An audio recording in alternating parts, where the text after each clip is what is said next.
I sat at my father's dinner table. The roast was getting cold. My hands stayed in my lap. Dad looked at me, then at the empty driveway outside the window. "Why didn't you drive here yourself?" he asked. The question landed like a stone in still water. Mark shifted beside me. His mother, Linda, wasn't there, but her shadow was. I took a slow breath, 10 full seconds of silence. The clock on the wall ticked louder than my heartbeat. I finally said, "Because your daughter-in-law doesn't have a car anymore." Dad set his fork down. "What are you talking about?" I looked straight at him. Linda took it. She said it was to keep me controlled. Mark's hand tightened on my knee under the table. But he didn't speak. "Let me take you back." Because none of this started at that dinner table. It started quietly. The way these things always do. My name is Sarah. 2 years ago, I married Mark Thompson in a small ceremony outside Portland, Oregon. October 12th, 2023. The leaves were turning gold and red. Linda stood in the front row wearing a soft blue dress and the biggest smile I had ever seen. She hugged me so tight after the vows and whispered, "Welcome to the family, sweetheart. I'm so happy Mark found you." I believed her. Mark worked as a regional sales manager for a medical supply company. I was a graphic designer, freelancing mostly, but I had my reliable 2018 Honda Civic, silver, paid off. 47,000 miles. It wasn't fancy, but it was mine. I bought it with money from my first big client after college. The first 6 months of marriage felt normal. We rented a modest 3-bedroom house in Beaverton. Linda lived 20 minutes away in Hillsborough. She visited often, always with food, always with help. "You two are so busy," she would say. "Let me handle the groceries this week." Then it was, "Let me drop off your dry cleaning, Sarah. You have that big deadline." Small things. Helpful things. In March 2024, Mark got promoted. More travel, longer hours. One Tuesday evening, I came home from a client meeting in downtown Portland and found Linda in our driveway. She was washing my car. I laughed. "Linda, you don't have to do that." She smiled, wringing out the sponge. "I noticed it was dirty. Mark mentioned you've been so stressed. This is what family does." I thanked her. I really did. 2 weeks later, I needed the car for a 9 a.m. meeting in Vancouver, Washington. I walked outside at 8:10. The driveway was empty. I called Mark. "Did you take my car?" "No, babe. Mom probably borrowed it." She said something about needing to pick up prescription meds for her friend. I called Linda. She answered on the second ring. "Oh, Sarah, I'm so sorry. I left you a note on the kitchen counter. The Civic was low on gas and I had to run an errand. I'll have it back by noon." There was no note. I waited. At 1:47 p.m., she pulled into the driveway. She got out smiling, holding a small bag from Trader Joe's. "I grabbed you some of those oat milk lattes you like," she said. I asked for the keys. She handed them over slowly. "Of course. I filled the tank too. You're welcome." That was the first time I felt the smallest twist in my stomach, but I pushed it down. She was family. Families helped. April turned into May. Mark started traveling 3 or 4 days a week. Linda's visits became daily. She had her own key. She let herself in. One afternoon, I came out of the shower and found her in the living room, reorganizing my work files. "I saw they were a mess," she explained. "You're so talented, Sarah. You shouldn't have to work in chaos." I thanked her again. But that night, I told Mark wanted my own key back for her. He frowned. "Babe, she's just trying to help. Don't be like that. She's lonely since Dad passed." I let it go. Then came the day everything changed. May 22nd, 2024. I had a major pitch meeting in Seattle the next morning. Important client. Potential $18,000 contract. I needed to leave by 6:30 a.m. to beat traffic. I set my alarm for 5:45. I went to bed early. At 6:12 a.m. I walked outside in the dark. No car. I called Linda immediately. Straight to voicemail. I called Mark in Chicago. He sounded half asleep. "Mom probably took it again. Just call her later. Use Uber." I lost the client that day. They went with someone who could show up in person. When Linda finally brought the car back at 4 p.m., She had a calm explanation ready. I needed it for a doctor's appointment, Sarah. My arthritis was flaring. I didn't want to bother you. You've been so busy. I stood in the driveway and asked for the keys permanently. She looked hurt. I thought we were family. I'm only trying to make your life easier while Mark is away. You're acting like I stole it.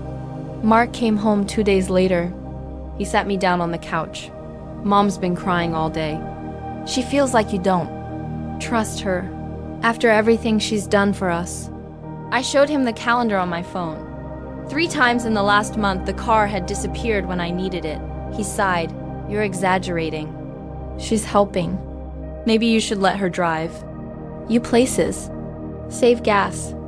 That was the first real fight. 2 weeks later, I came home from the grocery store on foot. Linda was in our kitchen cooking. My car keys were on the hook by the door. But something felt wrong. I checked the mileage. 312 miles more than when I last drove it. She had taken it again. Far. I waited until Mark got home. I told him everything, calmly, with dates. He listened. Then he said, "You're really making this a big deal." Mom offered to handle the car maintenance from now on. Oil changes, registration, everything. It's one less thing for you. I stared at him. I didn't ask her to. She wants to. Why are you fighting this? That night I lay in bed and stared at the ceiling for a long time. Mark was already snoring softly beside me. I thought about my old life. The freedom of getting in my car and going anywhere. Job interviews, doctor visits, late night drives too. Clear my head. I started noticing other things. My bank app showed small transfers I didn't remember making. $45 here, $120 there. Always labeled household. Linda had asked for the login months ago, in case of emergency. I had given it to her. One morning in early June, I found a new key on my keyring. It wasn't mine. It was shiny. Freshly cut, I asked Mark. He shrugged. Mom got a copy made, so she can move the car if it's blocking her when she visits. I removed it. The next day it was back. Asterisk, this pattern repeated. Every time I tried to set a boundary, it disappeared. Or Mark would say, "You're overreacting, she's in her 60s. She's set in her ways."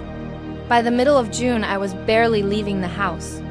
Every time I needed to go somewhere, the car was gone or in for service. Linda always had a reason, always smiling, always with a small gift or a meal. I started taking the bus. It took 2 hours to get to a simple dentist appointment. Mark noticed I was quieter. You seemed distant. He said one night I told him the truth. I feel trapped. He laughed softly. Trapped? Babe, you have a beautiful home. Mom helps constantly. Most wives would kill for this kind of support. That was when the first open loop appeared in my mind. Something I hadn't told anyone yet. I had found a receipt. It was in the glove compartment 2 weeks earlier, folded small, for $2,800, paid to an auto body shop in Salem. Dated May 28th, the day after my Seattle meeting. The description line was blank, but the signature at the bottom was Linda's. I took a photo. I put the receipt back exactly where I found it. I didn't say anything. Not yet, but I started watching more carefully. July 4th weekend. Mark was home. We were supposed to drive to my father's lake house for fireworks. Dad had been asking to see us for weeks. The night before, Linda came over with homemade apple pie. "I can drive you all tomorrow," she offered brightly. "Save you the trouble." Mark agreed before I could speak. "That sounds great, Mom. Thanks." I pulled him aside later. "I want to drive my own car." He looked tired. "Sarah, stop. It's one day. You're making Mom feel unwelcome." The next morning, my car was gone again. Completely gone. No note. No explanation. I stood in the empty driveway in my sundress while Mark and Linda waited in her SUV. "Come on," Mark called. "We're going to be late." I got in the back seat, silent. Asterisk, at my dad's house, the fireworks lit up the sky. I smiled for the photos, but inside I was calculating. How many times had this happened now? 7? 8? Dad noticed something was off. He pulled me aside near the end of the night. Everything okay with you two? I almost told him everything. Right then. But Linda was 20 feet away helping with dishes, watching. I said, "We're fine, just adjusting to married life." He didn't look convinced. But he let it go. On the drive home, Linda was chatty. "Sarah, you looked so pretty tonight." Mark is lucky. We all are. I stared out the window at the dark highway. That was the moment I decided I would never ride in her car again if I could help it. 2 days later, the car reappeared. Parked perfectly, washed, with a full tank and a little note on the seat. Asterisk, love you both, Linda. I checked the mileage again. Another 180 miles. I took more photos. I started a hidden folder on my phone. Dates, mileage, screenshots of bank. Activity. Mark left for another week-long trip on July 12th. The house felt quieter and more dangerous. Linda came over every single day. Asterisk, one afternoon I pretended to leave for a walk. I circled back through the neighbor's yard and watched from behind the fence. She was in my car, going through the glove compartment, looking at papers. She took a photo of something with her phone. My heart beat so hard I thought she would hear it. That night I checked the hidden receipt again. It was still there, but now there was a second one underneath it. For $1,450. Brake work. Paid cash. I realized she wasn't just borrowing the car. She was using it like it belonged to her. And Mark was letting her. By the end of July, I had missed 2 job interviews because the car was unavailable. I had canceled a doctor's appointment for a persistent headache that was getting worse from stress. I started walking to the small park 2 miles away just to feel like I could go somewhere on my own terms. One evening I sat on the bench watching ducks on the pond. My phone rang. "Mark, Mom said you weren't home when she stopped by. Where are you?" I told him. He was quiet for a second. "You should tell her when you leave. She worries." I hung up. I sat there until the sun went down. That was when the second open loop began forming. Something I overheard on a late-night phone call between Mark and his mother when he thought I was sleeping. A conversation about finalizing the paperwork and making sure Sarah doesn't overreact. I didn't know what it meant yet, but I knew it wasn't good. August arrived hot and heavy. The tension in the house was thick. Mark was home more, but emotionally further away. Every conversation circled back to how helpful Linda was. I started sleeping on the couch some nights, claiming insomnia. One Thursday morning, I woke up to find Linda in the kitchen making coffee. Like she lived there. She smiled. "Mark asked me to check on you. He said you've been distant." I asked her directly, "Linda, why do you keep taking my car without asking?" She put the mug down slowly. Her face stayed pleasant, but her eyes changed. "Sarah, I'm protecting you. You're young. You don't understand how dangerous the world is. Mark travels so much. I'm keeping you safe. That's what a mother does." I felt cold. It's "My car." She tilted her head. "It's the family car now. We're all in this together." She left shortly after. But the keys were missing again. That same afternoon, I searched the house while she was gone. I found something in the back of her purse that she had left on the counter. A spare key to my Civic, and a small notebook with dates and my schedule written in her handwriting. She had been tracking me. I took pictures. My hands were shaking. I put everything back exactly as I found it. This was no longer simple boundary issues. This was control. And I was done being quiet, but I still needed proof. Real proof. Something that would make Mark and my father believe me. Because right now, no one would. Asterisk, I waited 3 days before I did anything. Mark was still in Denver on business. The house felt like it belonged to someone else. I moved quietly, like a shadow in my own home. On August 9th, Linda arrived at 10:17 a.m. She let herself in with her key. I was sitting at the kitchen table with my laptop, pretending to work. "Morning, sweetheart," she said. "I brought fresh blueberries. Mark mentioned you like them in your oatmeal." She set the container down and immediately started wiping the counter. I watched her hands. Small movements. Efficient, controlled. "Linda," I said, keeping my voice even. "I need the car today. I have a meeting in Hillsborough at 2. She didn't look up. Oh, I already took it in for an oil change this morning. They were backed up, so I dropped it off early. Should be ready by 4. I stared at her. You didn't ask me. She finally met my eyes. Her smile was gentle, the kind you give a child who doesn't understand. Sarah, you've been so overwhelmed lately. I saw the keys on the hook and thought I'd help. The mechanic knows me. Saved you the hassle. I stood up. Give me the address of the shop. I'll go pick it up myself. She waved her hand. No need, I'll handle it. You relax. She left 20 minutes later. I followed her at a distance on foot until she turned the corner. Then I ran back inside. I searched her usual spots. The drawer in the guest room where she sometimes left. Things. Nothing. The coat closet. Empty. Then I remembered the small side table in the hallway. The one she always used when she visited. Inside the drawer was a manila envelope. I opened it carefully. Inside were copies of my car title, my insurance documents, and a new registration form. Dated August 1st. The owner name field had Linda. Thompson listed. My signature was forged at the bottom. Not perfect, but close enough for someone who wasn't looking carefully. My hands started shaking. I took clear photos of every page with my phone. I put everything back exactly as I found it. The envelope, the alignment. Even the rubber band around it, that was my second piece of real evidence. I sat on the edge of the bed for 43 minutes, staring at the photos on my screen. I thought about calling Mark right then, but I knew what he would say. Mom was probably just helping with paperwork. You're jumping to conclusions. Instead, I started a new folder, labeled Insurance. I backed everything up to a private cloud account. Mark didn't know about. The car came back at 4:32 p.m. Linda handed me the keys with a proud look. All serviced. I even had them check the brakes. They were a little worn. I nodded. Thank you. That night I drove it myself for the first time in weeks. I went nowhere important. Just circled the neighborhood for 30 minutes. The freedom felt strange, like I was borrowing something that used to be mine.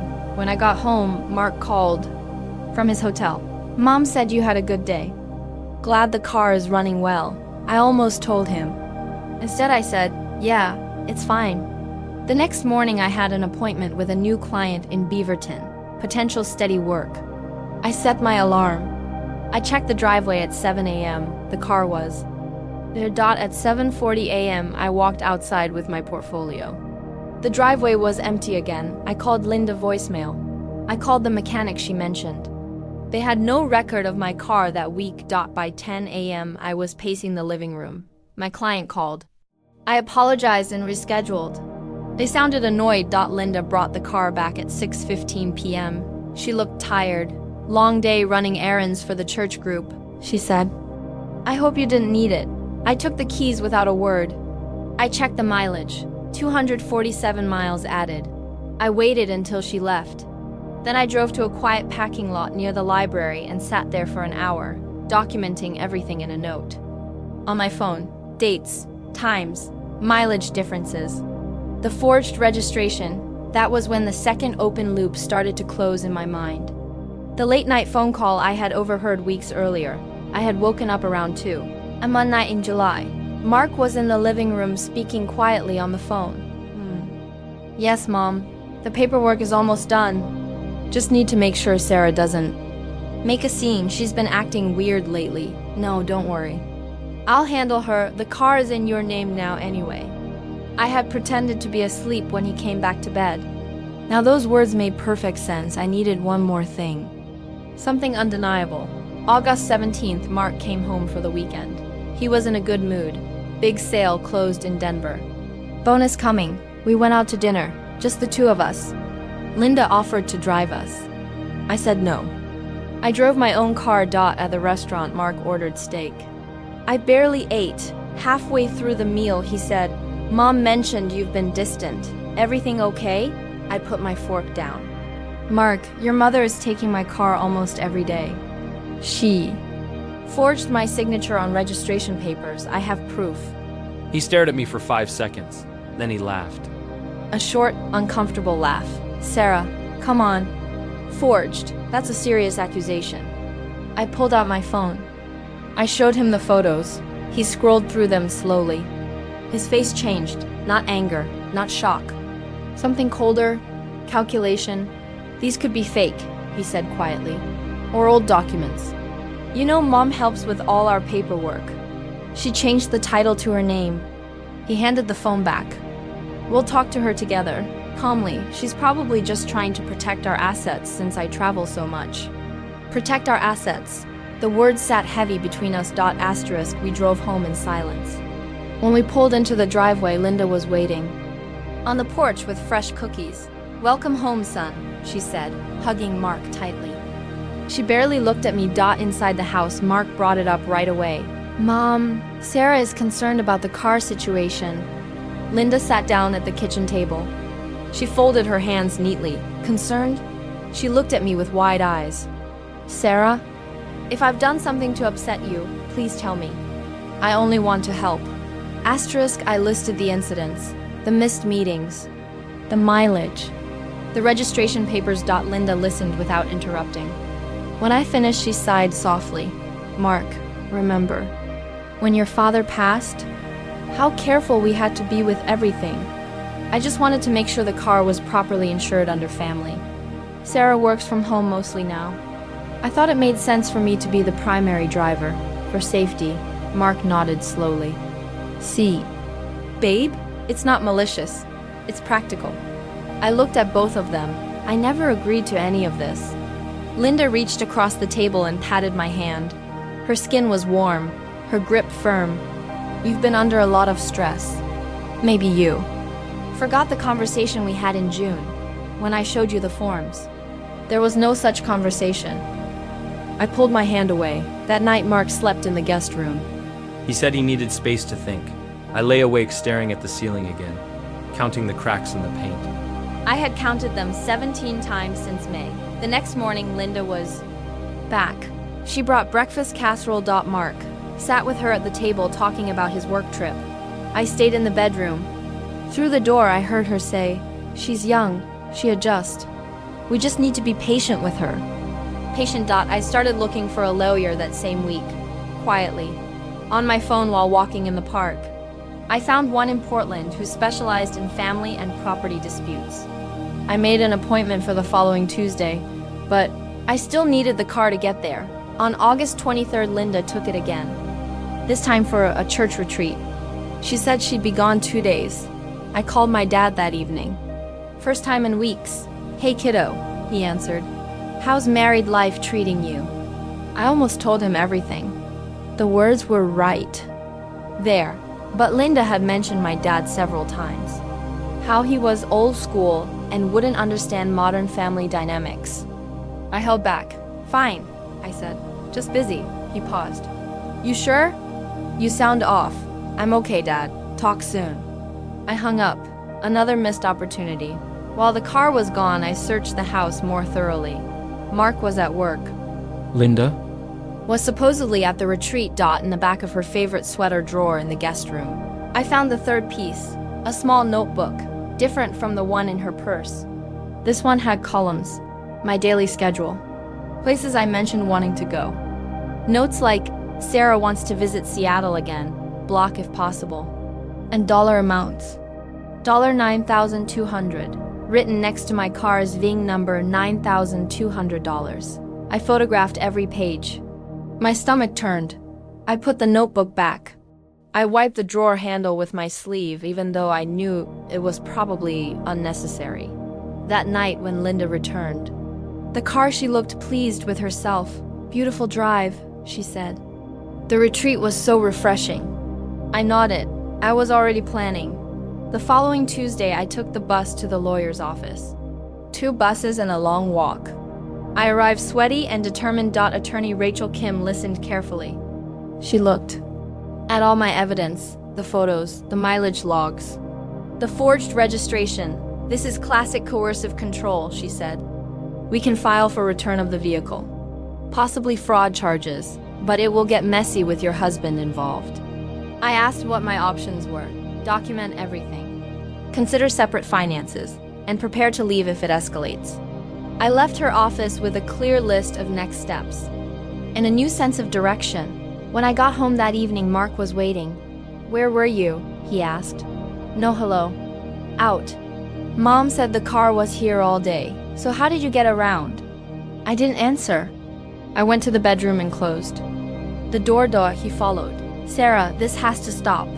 You're pushing everyone away." I turned to him.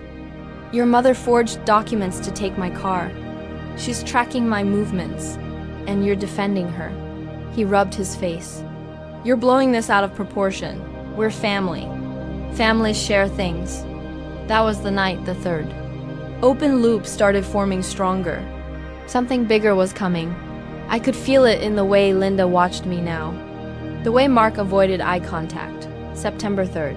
Labor Day weekend. My father invited us to his house again. This time for a barbecue. He specifically asked if I would drive. Mark told him we would all go together. In Linda's car, I refused. The argument lasted 40 minutes. Mark raised his voice for the first time in our marriage. "You're being impossible. Mom is part of this family." Linda stood in the doorway listening, calm, always calm. I stayed home alone that day.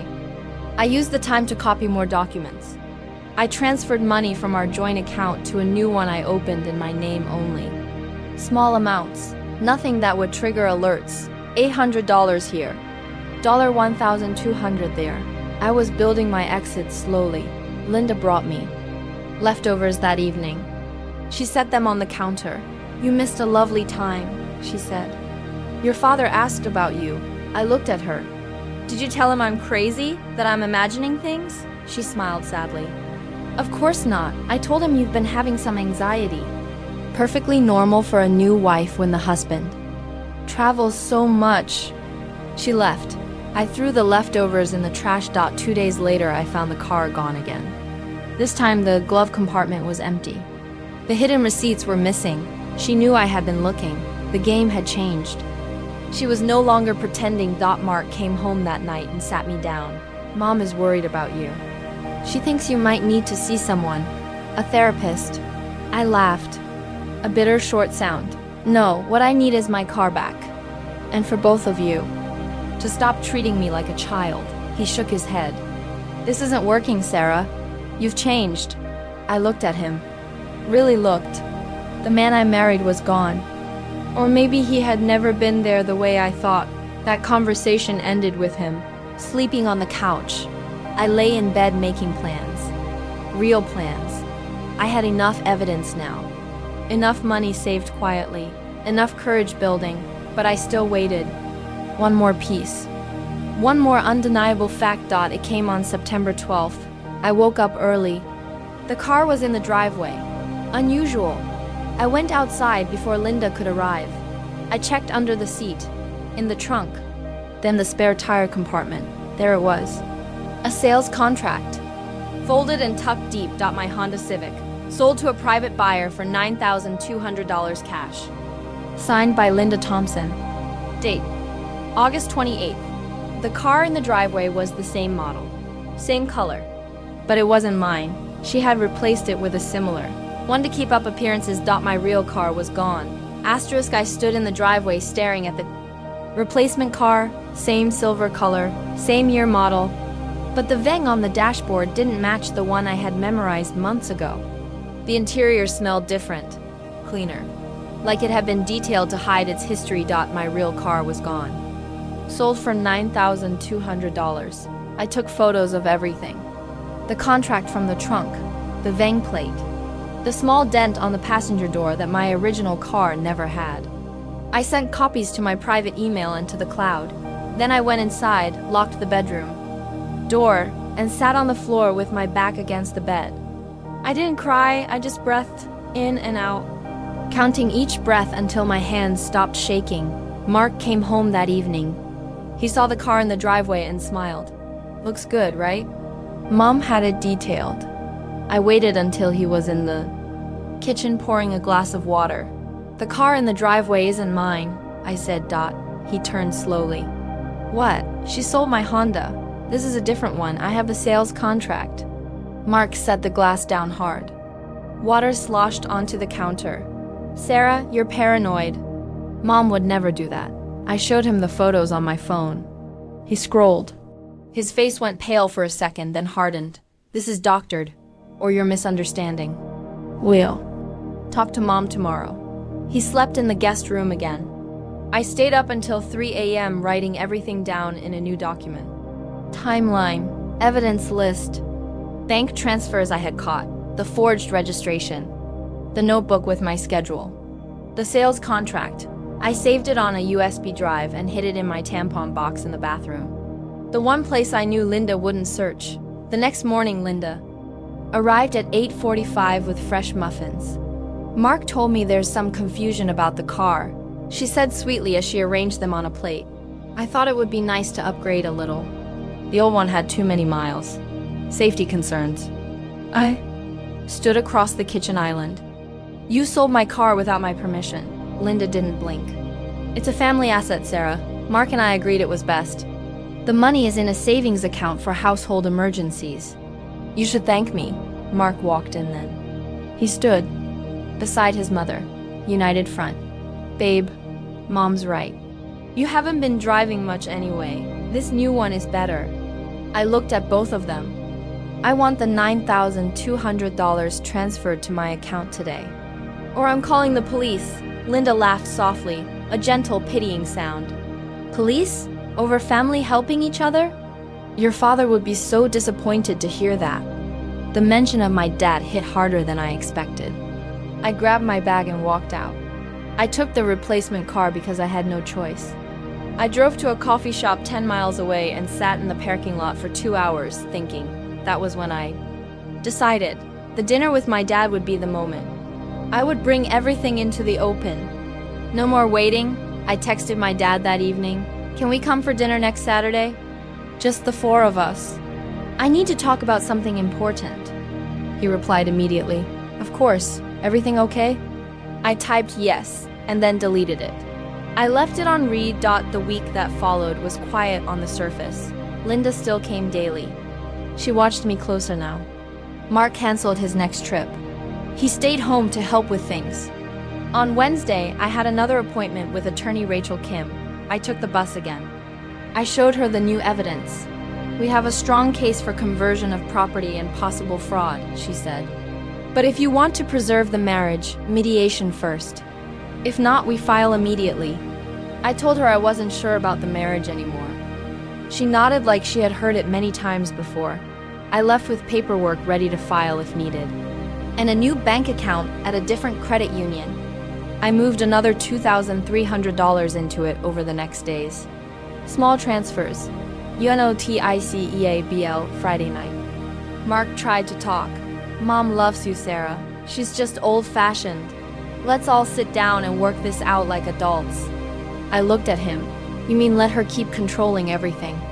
He sighed. You've become so negative. It's exhausting. I didn't answer. I went to bed early.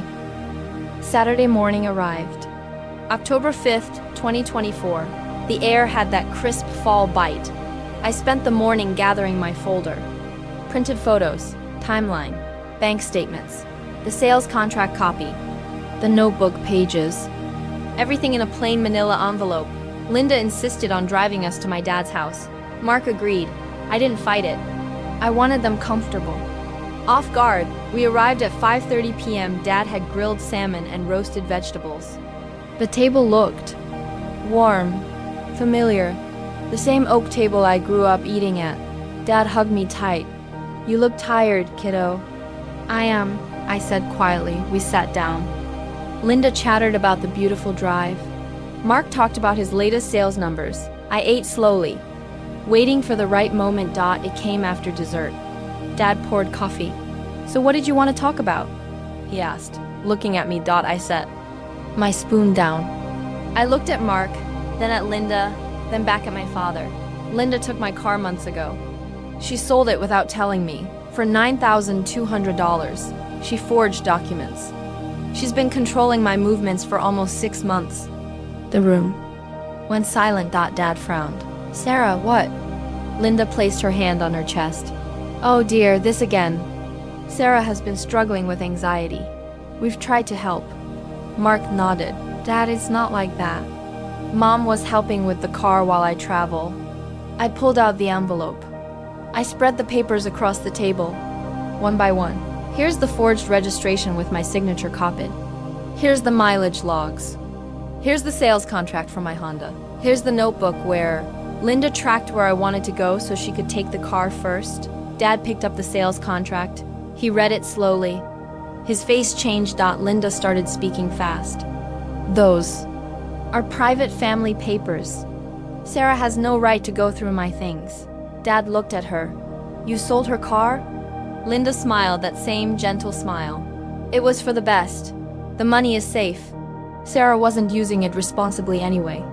Mark jumped in. We can transfer the money back, no big deal. I spoke clearly. It's not just the money. It's the control, the gaslighting. The way you both made me feel crazy for wanting my own car, my own freedom. Dad turned to Mark. You knew about this? Mark shifted. Mom handled it. I supported her decision. My father stood up. He walked to the window. The same window where he had asked me why I didn't drive weeks earlier. He stayed there for a long moment. When he turned back, his voice was low. Linda, Mark, I think you two need to leave my house. Linda stood quickly. This is ridiculous. Sarah is twisting everything. Dad pointed at the papers. These look pretty clear to me. You sold a car that wasn't yours. That's theft. Mark tried to speak. Dad, let's not blow this up.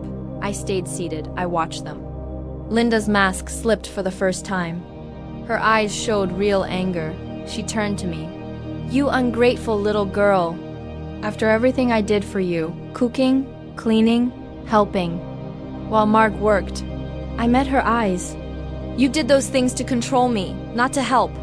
Dad's voice rose. Enough. Both of you. Out. Now. Mark grabbed Linda's arm. They walked to the door. Before they left, Linda looked back. This isn't over, Sarah. Families forgive. The door closed behind them. Dad sat down heavily. He looked at me across the table. Why didn't you tell me sooner? I told him the whole story from the beginning. The small helps that became big controls. The missed appointments, the forged papers, the replacement car. Everything. He listened without interrupting. When I finished, he rubbed his face. I noticed something was wrong at the 4th of July, but I thought it was normal marriage stuff. We talked for another hour. He asked questions, practical ones, about money, about safety, about next steps. I showed him the lawyer's contact. He approved. That night I stayed at my dad's house. In my old bedroom, the one with the same blue quilt from high school. I slept better than I had in months, but I knew it wasn't finished. Sunday morning my phone started ringing. Mark. Then.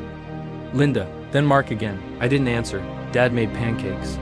We sat at the same table. He looked at me seriously. You're not going back there alone. We'll get your things together. With police if needed. I nodded. By Monday, the messages escalated. Mark texted that I was abandoning the marriage. Linda left voicemails about how I was destroying the family. I forwarded everything to Attorney Kim. On Tuesday, we went to the house with two of Dad's friends, big guys. Mark wasn't there. Linda was. She stood in the doorway. You can't just take things. Dad showed her the temporary protective order we had filed that morning. The lawyer moved fast. Linda stepped aside. Reluctantly, I packed my clothes, my work laptop, my personal documents. The hidden USB? I left the replacement car keys on the counter. As I walked out for the last time, Linda spoke quietly, so only I could hear. You'll regret this. Mark will see what you really are. I didn't reply. I just closed the car door and drove away with my dad following behind. The next days blurred. Meetings with the lawyer. Filing for separation. Police report for the stolen vehicle. I gave them all the evidence. Mark tried to call my dad. Dad told him the only communication would be through lawyers. Linda tried once more. She showed up at my dad's house on Thursday evening with a casserole and tears. I just want to make peace, she said when Dad opened the door. Dad didn't let her in. Peace would have been respecting Sarah's property. Go home, Linda. She left the casserole on the porch. I threw it away. By the middle of October, things moved fast. The buyer of my original car was located through DMV records. He agreed to cooperate when shown the forgery. The police opened an investigation. I started looking for my own apartment. Small, 1 bedroom, in a quiet complex near Dad's house. I signed the lease on October 22nd. Mark served me with divorce papers 2 days later. He wanted the house. He wanted me to pay half the household debts. He claimed I was unstable. My lawyer laughed when she saw it. We have enough to bury them. The third open loop, the one that had been building since that late night. Phone call, finally closed during the mediation session in late October. Mark sat across the table with his lawyer. Linda waited outside. His lawyer pushed for reconciliation. Mark looked tired. For the first time, he seemed smaller. During a break, he spoke to me privately in the hallway. Mom convinced me it was best. She said you would waste the car, that you needed structure. I believed her. I looked at him. You chose her over me every single time. He had no answer. The mediator pushed for settlement. I got the full $9,200 plus additional compensation for lost wages from missed work. $4,800. Mark agreed to cover. The lawyer fees. The house would be sold. Proceeds split after debts. Linda was not in the room. But her influence was finally breaking. I walked out of that mediation with a check and a clear path forward. The divorce would take months. But the control was over. I moved into my new apartment on November 3rd. Small, quiet. Mine. Dad helped carry boxes. He hugged me at the door. You did good, kiddo. Stronger than I knew. I smiled for the first time in months. A real smile, but the story wasn't quite finished. One final confrontation was still coming. November 12th, 2024. I unpacked the last box in my new apartment. The walls were plain beige. No one's handprints on the door handles. No extra keys hidden anywhere. Just mine. My phone buzzed. Mark again. I blocked the number. Linda had already been blocked for 2 weeks. The divorce moved forward. My lair. Rachel called me every few days with updates. The police investigation into the stolen car gained traction. The buyer of my original Honda, a man named Robert in Salem, provided a statement. He said Linda told him it was her car. She showed him the forged title. He paid cash. $9,200. Rachel sent me the latest filing. We're asking for full restitution plus punitive damages. The forgery makes it strong. I sat at my small kitchen table and read every page. Then I drove to my dad's house. He had kept all the printed evidence in a safe folder. You ready for this? He asked. I am. Thanksgiving approached. Mark's lawyer requested a final mediation before court. I agreed, not because I wanted peace, because I wanted it on record. November 26th, the mediation room smelled like old coffee. Mark sat on one side with his attorney. I sat with Rachel.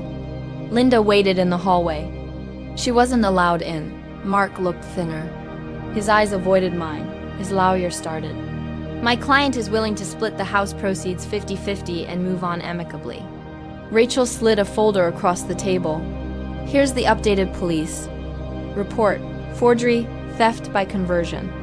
We have text messages where Linda admits to selling the vehicle. We also have bank records showing she transferred $3,000 of the sale money into her personal account.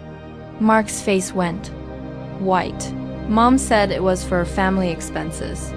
I spoke for the first time. You let her sell my car. You let her track me. You chose control over me every single day. The mediator looked uncomfortable. He asked for a private caucus. In the side room, Rachel showed me new information that had come in that morning. A concrete twist I hadn't expected. Linda had tried to sell my old work laptop too. She had listed it online under a fake name. The buyer contacted me after seeing my name on the hard drive. He sent screenshots. Linda had written in the listing, barely used. Wife left it behind. I laughed when I saw it. A cold, sharp laugh. We went back into the main room. I placed the new screenshots on the table. Mark read them. His shoulders dropped. I didn't know about that. The mediator cleared his throat. This changes things. Significant bad faith here. By the end of the session, Mark agreed to everything we asked. The full $9,200 returned immediately. An additional $7,500 for lost wages, emotional distress, and legal fees. He would pay the remaining mortgage on the house until it sold. I kept my new bank accounts untouched. Linda stormed in when she heard the outcome. Her voice rose for the first time. "You're ruining my son's life. This is all your fault." Security escorted her out.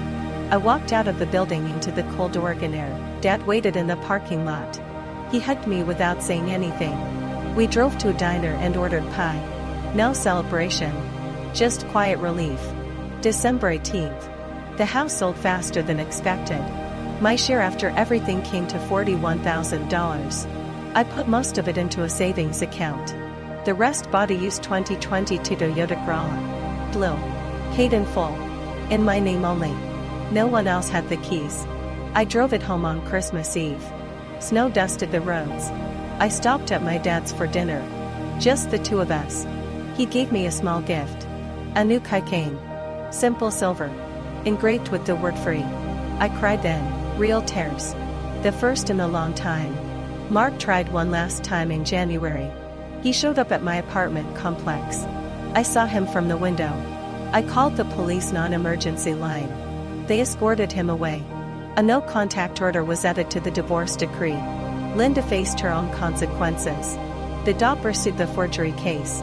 In February she pleaded to a lesser charge to avoid jail time. Community service and restitution. She had to pay back another $2,000 she had spent from the car money on herself. I didn't go to the hearing. I didn't need to see her face. March 2025. The divorce finalized. I kept my maiden name. Sarah Ellis again. I started a new freelance contract. Bigger clients. Better pay. I worked from my quiet apartment with the door locked and music playing. One afternoon in April I drove my new car to the same park where I used to sit on the bench watching ducks. I parked easily. No one took my keys. I walked to the water and threw breadcrumbs for the birds. My phone stayed silent. No surprise visits. No hidden notebooks. No explanations needed. I thought about the woman who sat on that same bench last summer. Trapped. Questioning her own sanity. She felt very far away now. The control was gone. The car was gone. But something better replaced it. My life. On my terms. I still see my dad every Sunday. We talk about normal things. Work. Weather. Plans for a summer trip to the coast. He never says I told you so. He just listens when I need it. Mark moved back in with Linda. Last I heard through a mutual friend, they argue constantly. The house of control they built together started cracking the moment I left. I don't hate them anymore. I don't feel much of anything toward them. They became small in my rearview mirror. That's the real justice. Not just the money or the court papers. The quiet morning where I wake up, make coffee, and decide what I do with my day. No permission needed. If you're watching this and you're in a similar situation right now, maybe you're in lust crossed a line. Maybe your partner chose them over you. Maybe you feel like you're losing your mind because no one believes you. Here is my question for you. What was the one small boundary you tried to set that they ignored completely? And how did it make you feel the moment you realized it wasn't about helping at all? I read every single comment. Everyone.